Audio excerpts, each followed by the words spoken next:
So, Joe, thanks for doing this. How big a mess would you say our politics is in right now? I think it's a huge mess. I think we're at a moment of national crisis. So we're on the verge of crashing out of the European Union without a deal.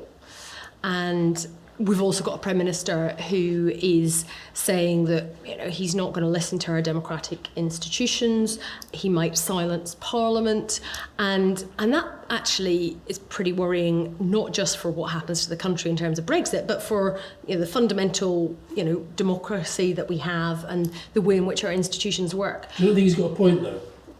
I don't think that there is a mandate or legitimacy for the path that he is pursuing, which is to crash us out without a deal. If I'm playing devil's advocate here, because as you know, I agree with what you're saying, but the country did vote to leave the European Union, and 3 years and a bit on, we still haven't left. Sure.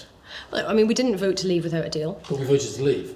Well, I mean, by a small margin, that was the result. What my concern is that we're talking about a path which is has huge impact for our country for generations to come. So this is not like a general election where you vote in one government and if it all goes horribly wrong, 5 years later, you vote in a different government. Mm-hmm. We're talking about something which is effectively irrevocable in terms of the special deal that we have at the moment as members. I, hand on heart, do not believe that there is a majority in this country in favour of any specific type of Brexit. And the reason I say that is because the Brexiteers themselves can't agree. So there's some of them that will say, if it's Theresa May's Brexit deal, then they would rather stay in the European Union. Mm-hmm. And there's others who say, well, hang on, we didn't vote to leave without a deal. And so that wasn't what our vote said. In fact, just today, literally, a woman came up to me in the street and she said that she is a Remainer now. And she wanted to talk to me about that because she had voted because she'd been concerned about the TTIP debate and negotiations. And she's hugely regretful about, what's happened. So, if we don't have confidence that there is actually a majority for this course of action, and it's a course of action which the government's own analysis says is going to be hugely detrimental for the country, I just don't see how it is in any way a responsible thing to do for the government to pursue that course of action without knowing that it's what people want. Right, but how does the country, in either scenario, either we leave on Boris Johnson's terms or we don't leave, how, on either scenario, does the country actually start to come back together again? Or do you think we are now just riven? So, I want us to be able to bring people together. And I think that will be possible. But I recognise the real challenges. And I say that not just thinking about Brexit, but with the experience that I've had as a Scot since 2011, when the independence referendum started being discussed. And it was a referendum in 2014, and here we are 5 years later, and Scotland is still very divided. And so... And more likely to vote yes to independence next time? I mean, there was one poll recently. I think the case is stronger than ever for the United Kingdom, because I think if there's one lesson to be taken from Brexit, it is that breaking up is hard to do, and the idea that you ladle chaos on top of more chaos, I think would be devastating for Scotland. But you must understand how a lot of Scots will think, what has this mess that we've described, with Boris Johnson doing what he's doing, what has that got to do with us? This is English nationalism that is taking the country in that direction. The Scottish nationalism seems to be wants to go in the European direction, which is where you want to go as well. So I think there is a problem with the rise of nationalism generally. Fundamentally, nationalism is saying that you are somehow different to other people or better than other people because of your nationality. And I don't think that is true of nationality, whether people happen to be English or Scottish. I'm a humanist. I think that we share in common, challenges and our humanity with people around the globe. I'm an internationalist, and so I worry about Scottish nationalism, and I also worry about the nationalism that we see in other parts of the world and that we see as a result of the Brexit vote. But there's an irony there. The SNP are very, very, very profoundly pro-European. Yeah. In the main. Yeah. I mean, there is, if I think about people in my constituency, people who've talked to me, there's a lot of people who live in Scotland who are English and, who have experienced feeling more uncomfortable in the aftermath of the independence referendum. You see it when something like Question Time comes from Scottish City, and there'll be a member of the audience who asks the question with an English accent, and suddenly Twitter will sort of go mad and basically say, why are they allowed to ask a question, as if that person who frankly might just happen to live in Dundee doesn't have the right to do so, that they have literally less of a sort of position to be able to do that. So but do you not feel, as you're a Liberal, you're progressive, do you not feel Scotland at the moment is a much more liberal, much more progressive country than England? I think there's definitely elements of politics within the Brexit Party and what we've seen where there's a problem, but I don't think we should be in any way complacent about the situation in Scotland. I mean, Scotland has elected Brexit has elected UKIP members of the European Parliament, so Scotland is not immune from that. 38% of people in Scotland voted for Brexit. So again, that sort of narrative that says it's totally different and it's totally separate, I don't think that it is. And I do agree Boris Johnson is an awful Prime Minister, but I don't think that's a reason to throw away 300 years of successful shared heritage, culture, and those strong bonds that we have between our countries in our family of nations. And what do you think it says about our country and our politics that Boris Johnson is the Prime Minister? I think it is deeply worrying. I mean, six or 7 months ago, I didn't believe that the Conservatives would elect Boris Johnson. And I think what happened was they got spooked by the Brexit Party, and so they went for him because at all costs they just wanted to win. And I think it's telling how some fairly mainstream Conservatives have been able to get behind what is a pretty extreme position of saying we're going to crash out of the EU without a deal, despite what they know that means. But usually people who rise to leadership, there's your party and the other party, there's something deeper that's gone on. So, and we talked about politics being in a mess. I mean, I just wonder what it's saying at a deeper level about what our politics has become. If it's about showbiz, if it's about journalism. I mean, we're seeing the changes. Our politics is very volatile, so I think we're at quite a moment of shift. The old fault lines of British politics between the kind of left-right spectrum aren't where the debate is anymore. It's now about this kind of liberal to conservative or authoritarian spectrum, whether you've got an open or closed view of the world. And would you argue that both the main parties are where?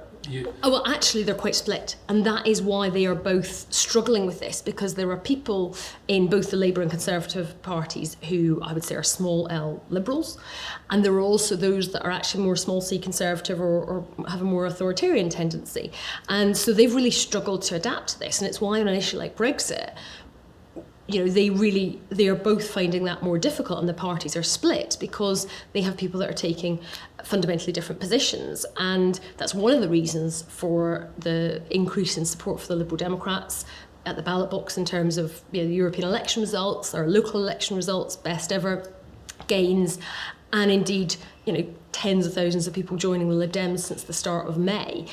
Because people are wanting to have someone that speaks to those small L liberal values for opportunity, for internationalism, for equality, fairness, treating people as individuals. And I think people feel that's under threat now from those main parties. And where would you put, on the kind of traditional left-right spectrum, where would you put Corbyn and Johnson?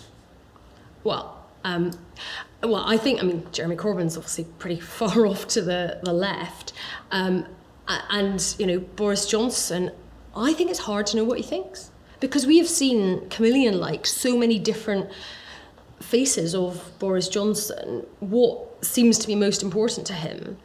And I have to confess, he is one of the small number of politicians that I really find it difficult to have time for, because normally I can sort of disagree with people in different parties and find a way to work together and think, well, at least they're trying to do the right thing. I don't think he cares. I think he really doesn't care. And, when in particular, what he did in the case of Nazanin Zaghari-Ratcliffe just makes me furious, because there she is, languishing in an Iranian jail, separated from her young daughter, and he goes into a select committee as foreign secretary, and he hasn't even been bothered to read his brief and get the facts right, to the extent that his words were used against her at her trial in Iran. And he doesn't seem to show any kind of remorse or feel bad about it. I mean, he said he felt anguish, but he showed no evidence of it whatsoever. And so I just struggle, right? Because I just don't think he cares. I think all he cares about is Boris Johnson becoming Prime Minister. And he was prepared to say whatever it took to get him into number 10. So what does it say, though, about our politics, our political culture, our media, that somebody like that can get to the very top? That's what I'm finding. Yeah, I think we need better. And one of the reasons I have stood for leadership of my party, because I think the public needs a better choice. I think in the next election, the offer from Boris Johnson and Jeremy Corbyn is not good enough, and that's why I've set out ambitious plans for the Liberal Democrats, that we are aiming for government, and I am a candidate to be Prime Minister, because I think the country needs us to be doing that. You've got 12 seats. 14, actually. Oh, you've got 14 seats. Yeah, we do in this Parliament, but there will be a general election at some point in the next few months, whether it's a few weeks, whether it's a few months. We know that that's coming because Boris Johnson's got a majority of 1, thanks to the Liberal Democrats winning a by-election victory in Brecon and Radnorshire. Well, indeed, as I have said so, and have been today in cross-party talks with other parties, because I do believe in working with other people where you agree to try to achieve shared goals, even if you can't agree about everything. Right. If the numbers at the election fell that you weren't Prime Minister, and that say the Tories and Labour got pretty much identical outcome in terms of seats, and you were the one who could decide which was to go in there, instinctively, which of those two do you think you could work with as Prime Minister? I mean, they are both, I think, not fit to be Prime Minister, and that is why. That is the choice. But, I think you're second guessing the electorate here, because I think there's millions of people out there who agree that Boris Johnson and Jeremy Corbyn are not fit to be Prime Minister, and so we have a general election campaign at the point that it comes, and we make our case and our pitch to the country. And I think that the way that politics is right now, things are volatile. Lots of things have happened that hadn't been predicted before, and I think we are at a tipping point, because we are changing from that old system where it was all about kind of left, right, and those two big parties, and people want something new. They want something different, and they millions of people are crying out for voices to stand up for those liberal values. But so I, as you know, voted for the Liberal Democrats. Thank you very much, Alastair. Right? General election comes along, and let's say my main motivation is to try to stop Brexit. Yep. Okay, and I'm living not far from here in Keir Starmer's seat, and he's got a massive majority. Who do I vote for? Well, obviously, I encourage people to vote Liberal Democrat, because you know that you're going to get Liberal Democrats standing up to stop Brexit. But people make their own decisions as well. And one of the things... But if you're going to win the election, and you're going to stop Brexit, there are going to be lots of areas where presumably you will want Labour to beat the Tories. I mean, I think Labour's position on Brexit is still very much, who knows what it is going to be at the next election. I know that there's people in the Labour Party, as you do, who are working hard, who are trying to get Labour to a sensible position on Brexit. And, I do pay tribute to what they have tried to do, and that they have had some limited success. But I mean, basically, we both know that the Labour leadership is not currently in favour of Remain. We don't know what the outcome of the Labour Party conference is going to be, and we don't know what the manifesto is going to say. Because if the Labour manifesto says that it's about delivering a Labour Brexit, I know and you know that it doesn't matter whether you put a red rosette on it or a blue rosette on it, Brexit's going to be bad for our country. And people deserve, I believe, to have the choice to vote for a party that will say we should stop Brexit, we should keep the benefits of being in the European Union. But how bad would you feel if yes, I'm second guessing the electorate, but if you're Boris Johnson now looking at the polls, okay, he's not flying, but he's leading, and the numbers are rising slightly, and you and Labour are kind of, hitting each other into sort of 20%, the low 20s and around about there, you're in danger between you of setting him up for a winning position where he then has a mandate for a hard Brexit. I think that our politics and the public need a clear choice of a party that is unequivocally backing remaining in the European Union. And the Liberal Democrats are that party. We have been that party. That has been our position, not just over the last 3 years since Brexit, when we've called for a people's vote, but over our entire 31 years of existence. What about, do you differentiate, say, between a Corbyn and Richard Bergen and Labour and these guys, and the Peter Carls and the Phil Wilsons and the Pat McFaddens and the Anna Turleys? I've got a very positive working relationship with lots of Labour members of Parliament, and indeed, Chuka Umunna joined the Liberal Democrats, and talking to him about his decision to join the Lib Dems is really interesting. He has talked about how it was like gang warfare in the Labour Party, and how he is struck by how positive and welcoming it feels in the Lib Dems. And I know that there are many former Labour members and voters who have come to our party, and I think there will be more, and and that includes people who are currently in Parliament. So I suppose what I would say is, Labour have, the Labour leadership has been all over the place on this. They have not been standing up firmly for remaining in the European Union. The Liberal Democrats have, and we are open and we are welcoming to people who want to join us and work with us, whether that's joining the Liberal Democrats and also working with us in the People's Vote campaign. I see your meetings in the People's Vote campaign. I mean, we're not going to get one without the Labour Party supporting it, are we? And that's why we have to work cross-party. I think the Remain cause needs a very strong Liberal Democrats at the centre. And we also need to be working with people who aren't in the Liberal Democrats, whether that's Plaid Cymru, whether that's the Green Party, whether that's people within the Labour Party. All of those people, we will share many goals, we will share many sort of policy aims, but we don't necessarily share everything. And just because you don't agree on everything doesn't mean you can't work together on some things. Do you think you'll see at the general election a kind of bigger version of what happened in the Brecon by-election, where parties actually stand down for each other? My instinct is there will be some more of that. It's not new. At the last general election, we didn't stand in Brighton Pavilion against Caroline Lucas of the Greens, for example. And there's been various local arrangements, Oxfordshire, for example, at local government level, where the Greens and the Lib Dems came to some agreements about how to take on the Conservatives. I think often it's driven through local factors, local understanding of what will work best. Mm-hmm.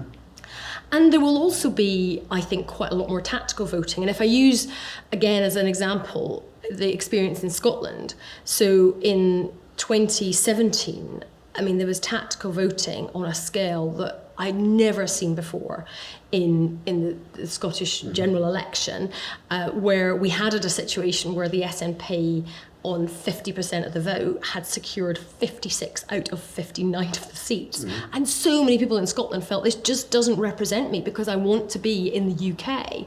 And they lost 21 seats at the election because people worked out what they needed to do with, by the way, what is a broken voting system. And our electoral system is, I believe, partly at fault for why it is difficult for us to get the right result. Johnson's not change, is he? Well, I think its days are probably numbered. I think more people are realising the problems with it. But I'm a Liberal Democrat and I've campaigned for that. It's one of the reasons I joined the party in the first place. And I appreciate it's a slightly geekier topic, but it is important. Yeah, but do you think Nick Clegg slightly got sold up in the coalition in terms of the referendum and what it was on and the lack of oomph behind it from the government? Well, hindsight's a wonderful thing, but I might point out that we had a referendum on Labour Party policy and the Labour Party didn't campaign for it. So, I'm not going to be, overly critical of how we tried to change the voting system, because we did try to do everything in our power to do it. But also back to the question about what people instinctively are feeling about politics at the moment. That they didn't care enough then to change the system, and now they seem to care a lot, but we cannot find a system that actually manages to make that decision happen and to bring the country back together. There's no doubt these are difficult waters to navigate, because as people who set up Change UK will say, setting up new ventures in UK politics is incredibly difficult, and you have a system that has for so many years been geared towards two big parties, but those parties do not work within the new landscape of political opinion. And so we're in this, what is quite a painful time politically, where things aren't really quite working. And I, as I say, I think we could be at a tipping point in our politics where there is a big shift. And I'm absolutely determined that as Liberal Democrats, we will be that rallying point for people who want to remain in the European Union, stand up for liberal values of opportunity, of equality and fairness, tackling poverty and the climate emergency, saying immigration and, diversity within our country is a good thing. And, we'll do that proudly and unashamedly. And I think that's one of the reasons that we're seeing success. So, Corbyn in a word. Is a sigh appropriate as a word? It's a suggestion. I mean, we had a meeting today, and there was some positive goodwill to try and stop a no-deal Brexit. So that's a good thing. But I think maybe the word would be frustrating over the last months and years. In the People's Vote campaign, trying to stop Brexit, he has been incredibly frustrating.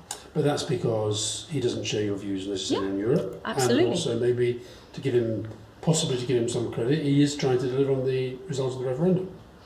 I think that you're right. I think it's because he wants us to leave the European Union. And of course, part of the challenge is that that's not where the majority of his party membership and his MPs are. And he's not listening to them, despite the fact that he said it was all going to be democratic within the party. And it's another reason why so many people in the Labour Party are very unhappy. And do you think you're a bit hasty in rejecting his initial, let's get together and try and stop no deal, because that frustration boiled out? Look, I mean, there's no doubt he has been pretty frustrating. I'm also genuinely really worried about what happens next.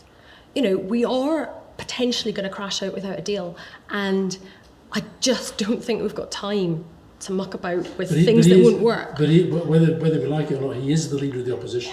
Yeah. And the Constitution says that if the Prime Minister can't form a government, the leader of the opposition has to try. Well, actually, in the Fixed Term Parliaments Act, it is much more vague than that, and I have written to the Cabinet Secretary to understand what their approach will be in that scenario if we get to it, because I think having some clarity on that is important. But he is the leader of the opposition. He is, and so what we have positive agreement about among the parties is we need to pursue a legislative solution to stopping a no-deal Brexit. And I think that's very good. Because it didn't look to me terribly clear. Well, it was very clear in the meeting, and that is agreed. So you're at one with Ian Blackford on that? Yeah, and I mean, that's a really good example, right? I mean, Ian Blackford and I, from the SNP and myself, we disagree fundamentally on the issue of Scottish independence, and we'll continue to disagree on that, and we both know where we each stand on that, but we will work together to stop a no-deal Brexit, and indeed I want to stop Brexit altogether. And I mean, Jeremy Corbyn has been kind of dragged kicking and screaming to where he is now. That's fair. Is your sense of him that he is irritated by having to be where he is, that he just wishes he wasn't having to deal with it, or is he actually finally maybe facing up to the responsibility of being leader of the opposition? I'm not sure how easy he is to read, and maybe people who know him very well would find that more straightforward. But I think everybody around the table in that meeting today was engaging in genuine good faith, and so it was a positive step. There's going to be urgent discussions between some of those around the table and other members of staff over the next 48 hours to flesh out the detail and so on. So it feels like the legislative route is much more credible and likely than motion of no confidence. I mean, not least because in order to succeed with a motion of no confidence, you're requiring Conservative MPs to vote down their Prime Minister. And, as somebody has put it, that does basically mean ending their parliamentary careers. And now there might be some people that are happy to do that, but let's not underestimate what those stakes are. Whereas, although undoubtedly still difficult for people to defy the whip in the way in which they would have to pass a law requiring the government to request an extension of Article 50. Some of them have already done that because we had that in the spring of this year, and I think that is an easier ask. So it's let's focus on what's most likely to work, given that we don't have a lot of time. But we do need to do all of the permutations and thinking and planning around all of the different ways in which Boris Johnson might respond. So you're obviously not happy with Johnson being Prime Minister, but would it be better or worse if Jeremy Corbyn were Prime Minister?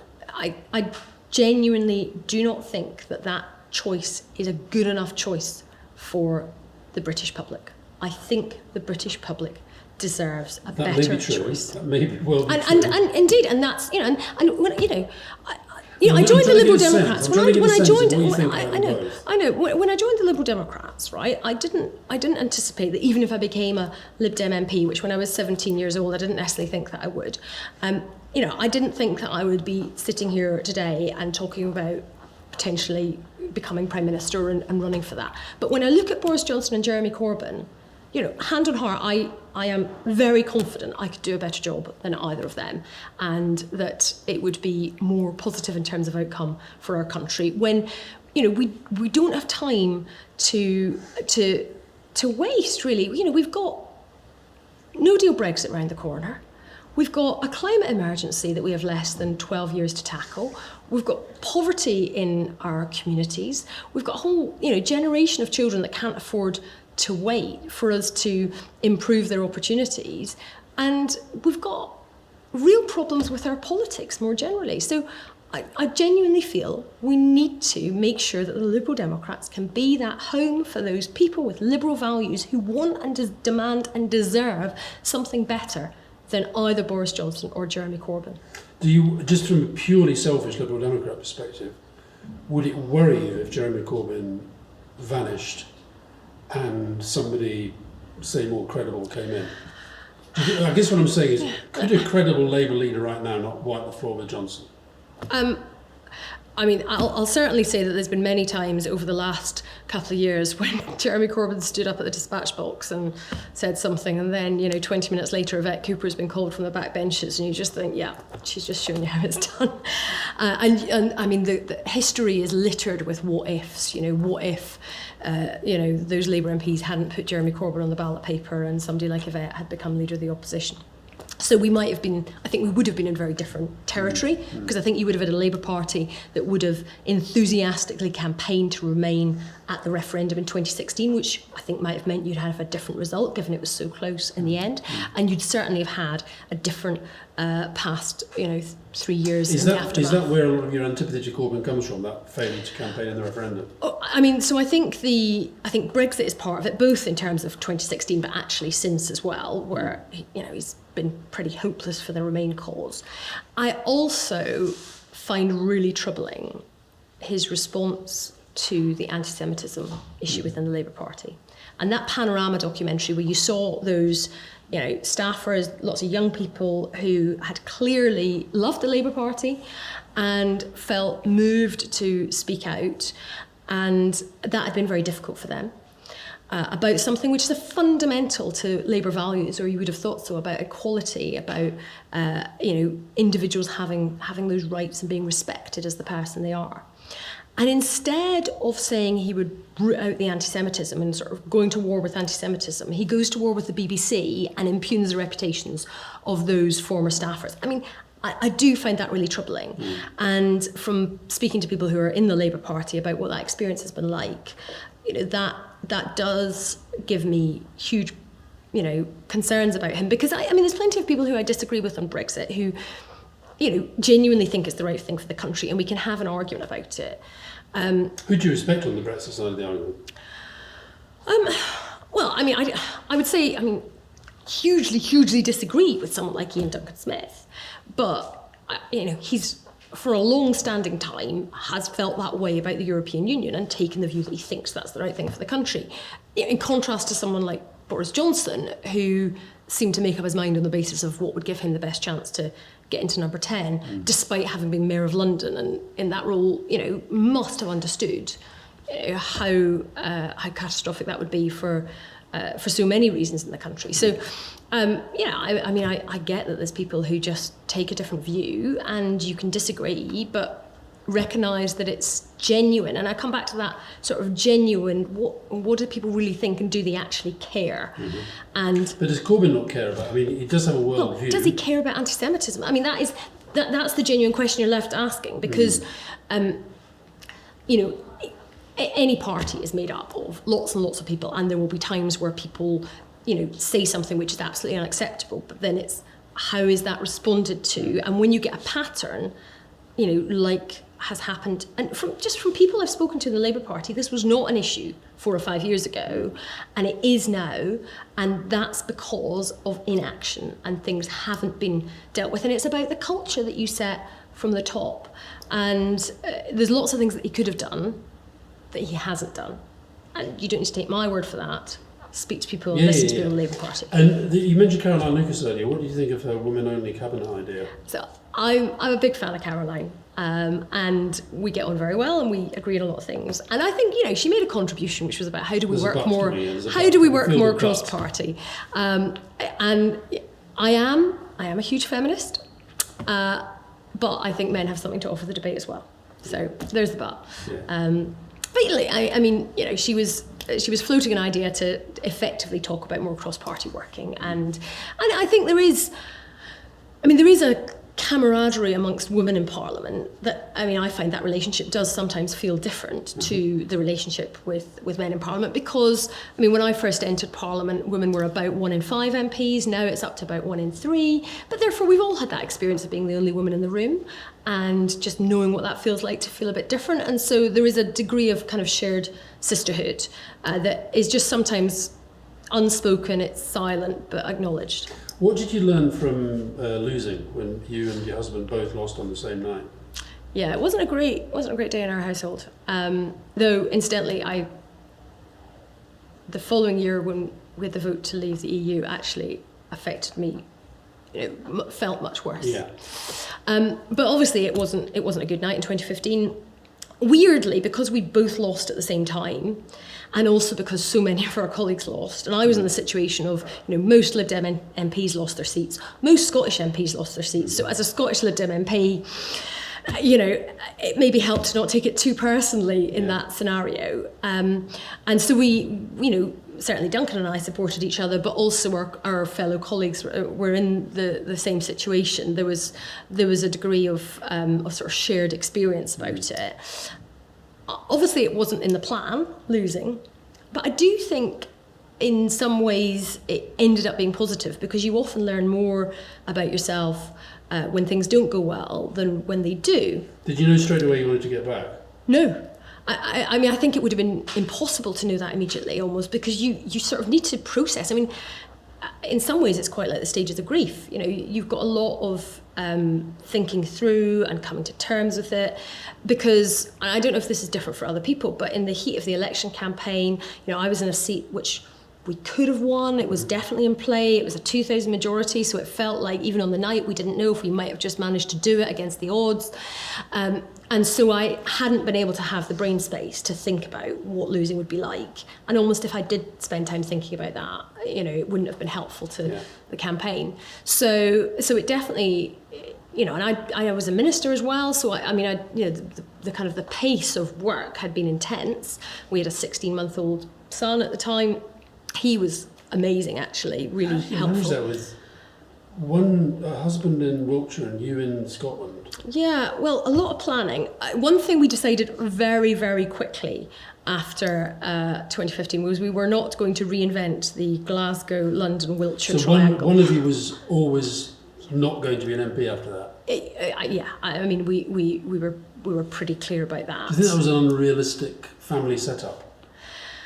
At the time you just make it work, because you just do. And there's lots of people who have difficult family setups, people who work in the forces and are abroad, people who work offshore on oil rigs and so on, people who are just, because they do, because of the just economic factor, working, 2 jobs each and just kind of shift patterns and like ships in the night. There's plenty of people that have difficult family circumstances, and somehow you manage to make it work. But it wasn't in the plan. Duncan and I, we got together before either one of us was elected.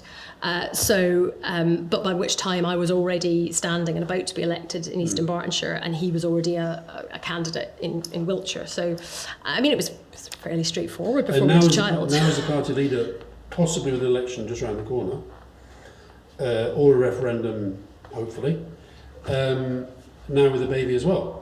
Yeah, so we've now, I mean, you just kind of add another one in for a kind of new difficulty level on the whole parenting thing.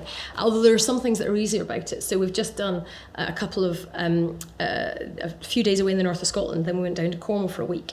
And so long drives with the kids. And one of the nice things about having two is that you can sort of employ the older one to, can you feed a palm bearer to Gabriel now when he's starting to grumble a little bit? Right. Can you tell as if he's awake or asleep? Because he's in one of those kind of rear-facing child seats. So so there's some small elements that get easier, but yeah, I suppose it's logistically challenging. But I mean, that is parenting, right? I mean, it's always hard. I guess so, but I don't know. It feels, that feels very hard to me. Two young kids, including a baby, taking on the leadership of a party.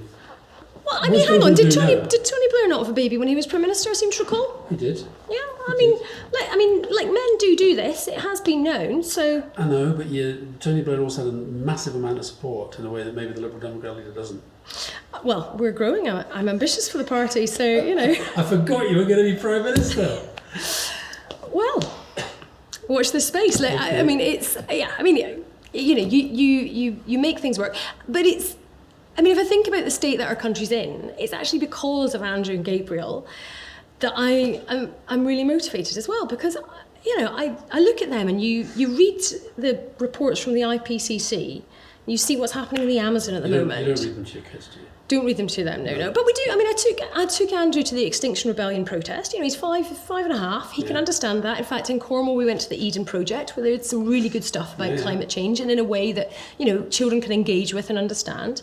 And I think that's important, because I think the voice of young people in these debates is crucial.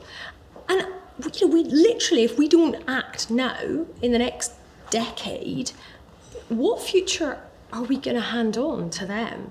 If we don't win this fight to stop Brexit, think of all the opportunities that they are not going to have that, my generation, your generation all had, right? With the same generation. Yeah, that's true, obviously. Me as a child of the 50s, you as a child of the 80s. Yeah. So what does it say about politics that Greta Thunberg has become the sort of... Why is it taking a 16-year-old kid to say that thing alike? I think it's probably a sign of... Well, I think it's a positive thing and also a sign that things are broken. So I think it's genuinely positive, because young people should be listened to. And I was the youngest MP when I was 25, 14 years ago. And I kind of hated being called the baby of the house. But I always felt that we should have young people involved in politics, that our politics will be more positive if it has a genuine diversity across the age ranges. And often young people are quite patronised in politics. So I think it's fantastic that Greta Thunberg is leading this fight, that the school strikers for climate are doing the same. And what do you think it says that so many people seem to want to kind of do her in?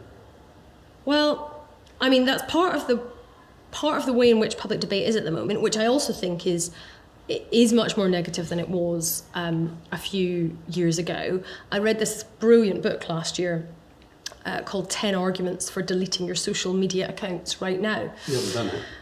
I haven't done it. I did pause for 3 months while I was on mat leave. I did, right. and it was lovely. And I felt. At all? I didn't. There was one exception. I did there was a day in early December last year where there was lots of stuff that was going to happen on Brexit vote, and I was just like, I need to know what Laura Kay is saying on this. And the place to get this up to date news is BBC Laura Kay on Twitter. But no, I didn't do any posting on Twitter and Insta for 3 months, right. And it was very positive. And I mean, the whole premise of the book is that the way in which the kind of the business model works is about getting our attention and then selling us stuff with it and manipulating us, and that has negative impacts on our politics, and the echo chambers have a negative impact on our debate. And but you need campaigning. Well, that's why I did it when I was on mat leave. But actually, as an active politician, it's something which is not very practical. But it gave me an interesting insight. I think, even having done it for a few months, because I tried to then use it differently when I went back on it. And how would you define Trump's influence on public debate? The thing that worries me, I would say the most, is about truth. And I think there's a sort of assault on truth. And I'm not going to say there was some glory days where, nobody ever fibbed about anything. You always had the thing where, you could get a report which would have statistics in it and people would choose the statistic that backed up the point they wanted to make. But generally, people didn't just make random stuff up.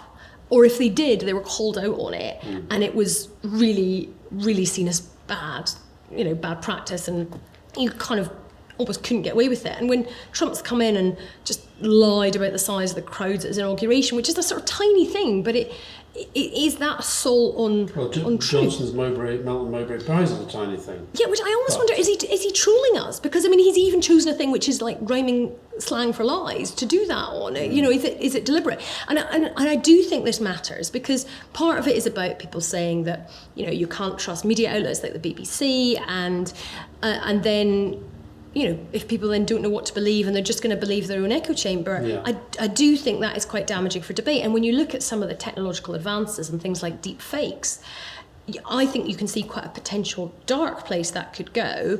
And I'm not going to say I've got all the answers of how you get it back, but I do think we should just not kind of give up on things. But you're still not allowed, and I don't know whether John Bercow would call you up, but you can't call Boris Johnson a liar in the House of Commons.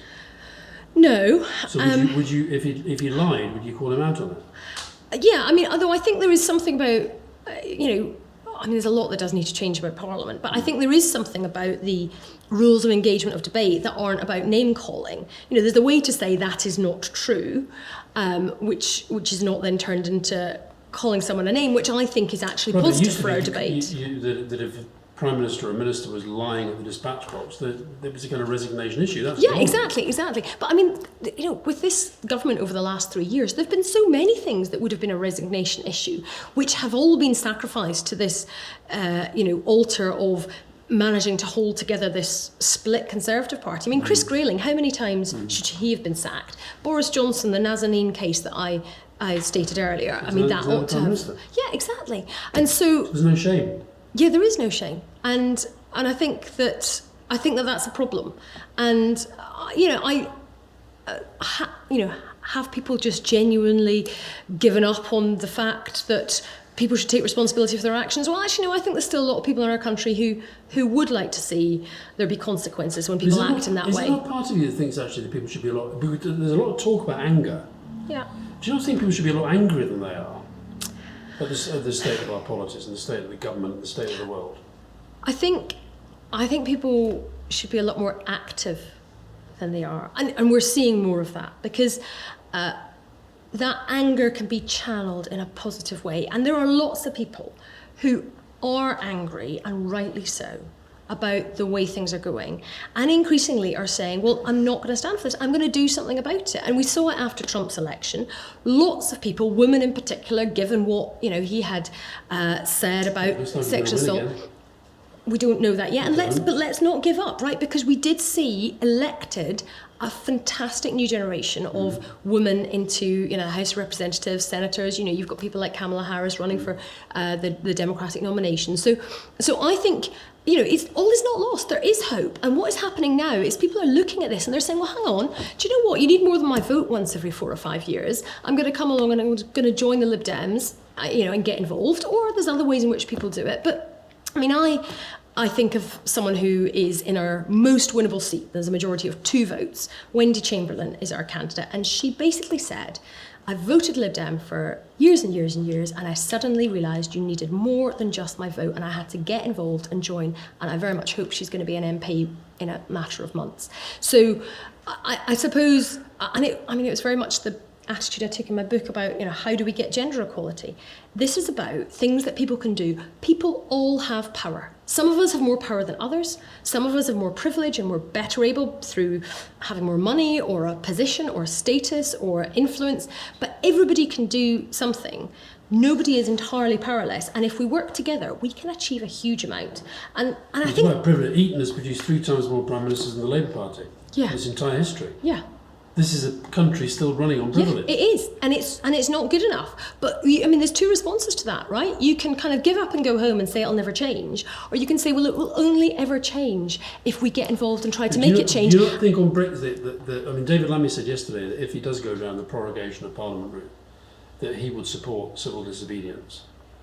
Now, are we not heading towards the need for something rather more dramatic than anything we've had thus far? I mean, today, dozens of MPs gathered at Church House in Westminster, a historic venue where the House of Commons has met in the past during World War II, and basically to say that we will not stand by and let Boris Johnson just go ahead and force the country and the British people into a no-deal Brexit, which is undemocratic, and ride roughshod over the wishes of the public and their democratically elected representatives speaking up for them in Parliament. We can't allow it to happen. Final question, does it help or hinder that Nick Clegg's off making squillions in California? I mean, I've got a good relationship with Nick. I think he did a lot of good things. He was very passionate about social mobility, the people premium, and equally we've had social media.